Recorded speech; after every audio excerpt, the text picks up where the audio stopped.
and joined now here on Glenn Clark Radio by one of the top defensive line prospects in this year's NFL draft. And very interestingly, a young man who has kind of a connection to us here in Baltimore, as his dad began his NFL career very briefly here in Baltimore with the Colts. It's a pleasure to welcome in from the University of Michigan, Chris Hinton, who's with us on GCR. Chris, it's Glenn in Baltimore. It's great to chat with you, man. Thank you so much for taking a couple of minutes for us. Yes, sir. Thank you for having me. Absolutely, man. All right, so when I reference your dad having a history in Baltimore, does that like resonate with you in any way? It was such a short amount of time, and it was Yeah, before you were ever born. yeah. He said it was so way before my time. He always talks about his time in Baltimore and the whole deal from Baltimore to Indianapolis. So it was definitely a piece of me and a piece of my family's history. So that could be that would be kind of a neat story for it to work. I know, look, man, you got 32 teams that you want to play for right now. I Yes, sir. understand Yes, that, sir. but it would be kind of a neat story if it happened to work out that way that it was Baltimore. Yeah, it would be cool. And then some familiar faces with Coach Mack over there Yeah, in we're we're, Baltimore. we're gonna get to that. We're gonna get to Yes, sir. that for Yes, sure. sir. Hey, take me back before obviously growing up the son of a damn good football player. Your father was incredible. Did you Yes, sir. always know that football was the path that you wanted to go, or when did it click for you that you wanted to sort of follow in his footsteps? Yeah, honestly, growing up, I wanted to be a basketball player. I was Kind of like pretty your good at mom, basketball. right? Exactly. Yeah. Yes, sir. Growing up, I was a pretty good basketball player at my young age, and just being 6'4", I had to be a point guard. So I was like, let me make a business decision and take this football thing serious. So going into my sophomore year in high school, I always played both sports and fell in love with both sports. And going into sophomore year in high school, I stopped playing AAU and started like training for football. So Was there a particular reason why it happened that way for you? Was there something that just occurred that made it click that was the route? I mean, yeah, just being a 6'4" center, I knew that there It wasn't that much probably of a wasn't. future. Yeah, that's fair. Yeah, it Yeah, doesn't. You don't really you get know many shots in the NBA anymore. Like the exactly. Charles So Barkley era is over, I it's think. over. Yeah, yes, sir. So I had to make that business decision, but I love football. I'm happy. Obviously, it's working out for me, and Yeah. obviously, I want to be up there with my pops and be have the same type of legacy that he had in the league. So as we referenced, your mom also played basketball in college. With two athletes as parents, give me the idea. What's the Mhm. best things that you learn? Are you still learning from them Yeah. as you've sort of worked your way towards your own professional, sports career?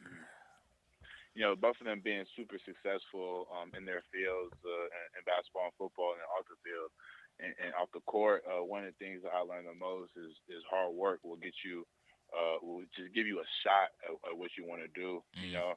You got to put the work in every day, and also you can't be complacent because the second you're complacent, you got someone else in a different gym or a different field working harder than you at their goals, and then it's just competition. So the two things is hard work and never be complacent, and those are the two things that I keep with me every day, whether it's with football, whether it's with school, or whether it's with anything I want to accomplish outside of sports. Is it ever intimidating? Like when your parents are so successful, is there ever a moment where you're like, man, it's tough to live up to this? Like, do you ever Yeah, deal with any of that? I'm gonna be honest. Both my parents did a great job of never putting their success and their accomplishments on me at all. Um, you know, it wasn't honestly. It wasn't until like it was funny. So when 30 for 30 did that thing on my dad, Mm-hmm. I was about in like sixth grade or seventh grade or so, and I didn't really like until then. I never really understood how good he was, you know. Wow. So Wow. that just that pays dividends to you know him and his humbleness and not putting not putting his goals and his success onto my brother or myself. And also he's had talks with me like before high school, like this football thing, like it gets serious and it's very time consuming. Like I'm never going to force you to play football. I'm never going to force you to do anything. That's I was great. like, pops, I love football. I love this. I want to do this. He's like, okay, bet. Here we go. I'm always going to be here for you. I'm never going to be on you like that, but just know I'm always going to be here for you, and I'm very appreciative of both of them for always being there for me whenever I need it. That's awesome, man. By the way, you're making me Mm-hmm. feel old. The morning after that 20 or that 30 for 30 aired, your dad actually called into my Yeah. show to talk about Oh, really? it. Yeah, I mean, because That's crazy. it's funny because I feel like his story gets lost. In Baltimore, we talk a lot about John Elway, and it's a whole thing, man. I'm Exactly. not gonna bore you with all that, and I feel like his Yeah. story gets lost of just how good he ended up being as a player in the process. Like, Yeah. yeah, John Elway turned out to be John Elway, but like Chris Hinton was Mm. really good, man. Exactly. Yes, sir. Yes, sir. So it was cool to catch up with him, and you're making me feel old because I remember where I was when that 30 for 30 came out. Chris Hinton from Michigan is with us here on GCR.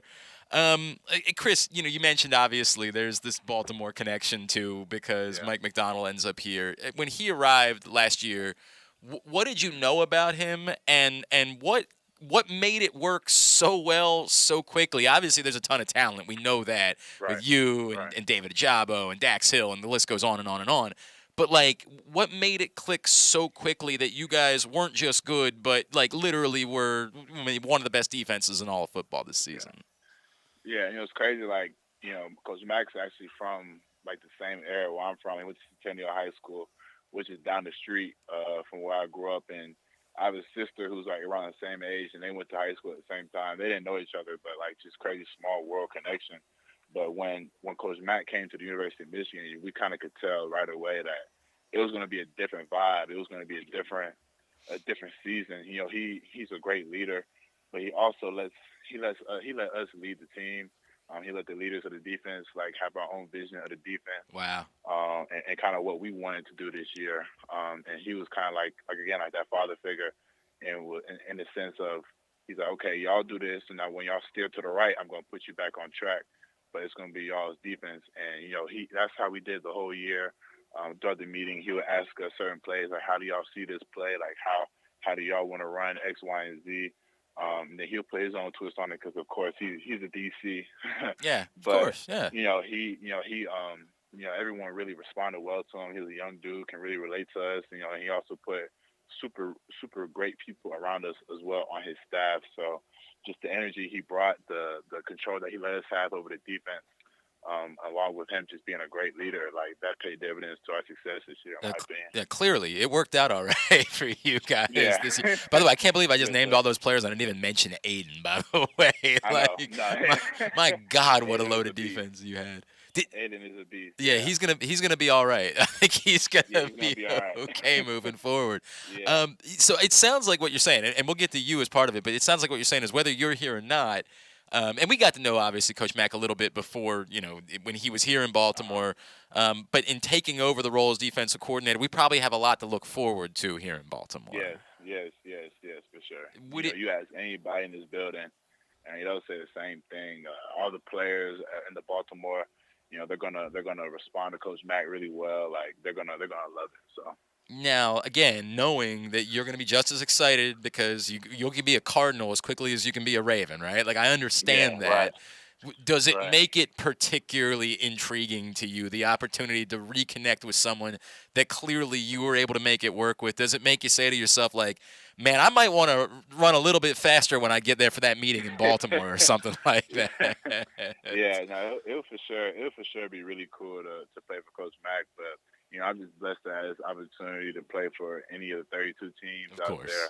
And I'm just really excited to have that chance to be really anywhere in the I country I get and, it. and come in there and make a defense better. I know that's true, man. I completely Yes, sir. understand. Yes, Hey, sir. hey, Chris, tell me about you, the football player.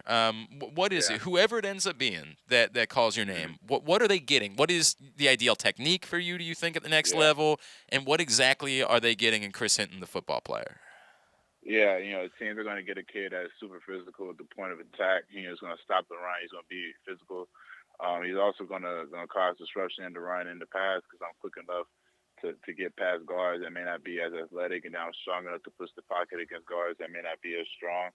And I'm also very versatile. I feel I can play anywhere amongst the inside of the defensive line, or even if they need me at five tech on the rundown, I feel like I could play anything amongst the defensive line. So they're getting a versatile, smart, physical player. I mean, all sounds pretty good to me, dude. That all Yeah. sounds like it's something that I want to sign up for. Uh, Yes, do you, sir. do you feel like you can speak the language of Harbaugh a little bit better? Because, there's another connection there that we share Hmm. with the folks out at Michigan. And I know that maybe Yeah. Jim's a bit more unique and, insert whatever word you want to use here. But do you feel like you can sort of speak the language of Harbaugh better from these last few years? Yeah, for sure. Coach Harbaugh, he's a guy that he really cares about his players. You see that every day in this building. And it felt so good last year.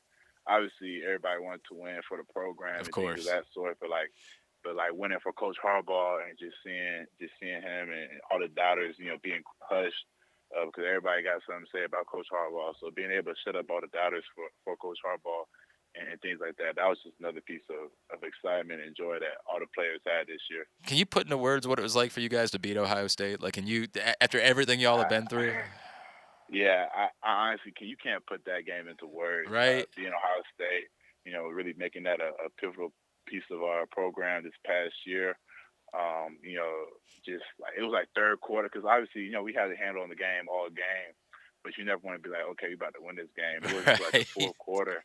I'm sitting on the bench and I'm talking to one of my teammates. I'm like, oh yeah, we just did it. Like, and it was crazy. It was snowing. They stormed the field after the game. I mean, it was the best, best game of my like the best, most fun, most memorable game of my career, hands down. Oh, dude, it was wild. Even more than the Big Ten championship. It was, and I'm sure you guys would have liked to have won the national championship too. But like, I mean, Yeah. up there, I got to imagine that's almost as good as winning a national championship. Yeah, and hopefully we set a new standard for the program. Now we got a recent Big Ten championship, so the things should be chased now. Another Big Ten championship, another playoff appearance, and a national championship. So hopefully we just set that new standard, a new level, in the Michigan building. All right, so we're going to be forced to only disagree with you slightly because, of course, we want Maryland to have some success in the coming years. But it's Oh an no, uphill big battle. fan. Yeah, it's all good. Yeah, it's we're still trying to get people to acknowledge that Maryland has a football program in recent years. It's all good. We Maryland is a very respectable program It's for nice of sure. you to say that, Yes, sir. Chris. It's nice of you, and we think that there are positive things that are happening there. It's just taken a minute. Yes, sir. Yes, Chris, when sir. when I say the words Baltimore Ravens defense to you, what comes Uh, to what comes to mind? Man, first thing is aggressive. They're playing man to man darn near every play. They're bringing the pressure, different ways they bring pressure. They can bring it 4 man, 5 man. They can bring the house, but then they can show the pressure, and then drop into coverage. Like I mean, they're very versatile, very multiple, and very aggressive. Playing in Coach Mack because we ran the same defense really at Michigan this past year, and I really loved every bit of it. And obviously, there's a bit of a history of significance when it comes to the Baltimore Ravens and the defense. Elite, Yeah, elite, right. Might not be very elite. Yeah. Might not be bad to follow in some of those footsteps. Might not Yes, be sir. so bad. Yes, sir. Hey, Chris Hinton, man, it's great getting to know you. What can we plug for you? Twitter, Instagram, anywhere where people have been giving you a follow as you go through this path. I think people are really going to be. I don't Yeah. know that a lot of people realize the history with you in our city and how Yeah. cool it could Yeah. be. Yeah, you can follow me at VTHE Chris Hinton, just my name, same thing for Instagram and Twitter. It's the same handle. Awesome. Give him a follow there. Chris, man, we're going to tell you the same thing we tell everybody. We're rooting for you. We're looking forward to see what happens. If it's Baltimore, man, we can't wait to get to know you better and see in Yes, sir. purple. If it's Pittsburgh, we know you'll be happy. Please don't be offended by the things we say about you on Twitter. We promise it's not personal. We don't really mean it, all Yes, right? sir. Yes, sir. Hey, Chris, congratulations on everything so far. Thank you so much for taking a couple of minutes to Nah. chat with us this morning. Yeah, thank you. Thank you.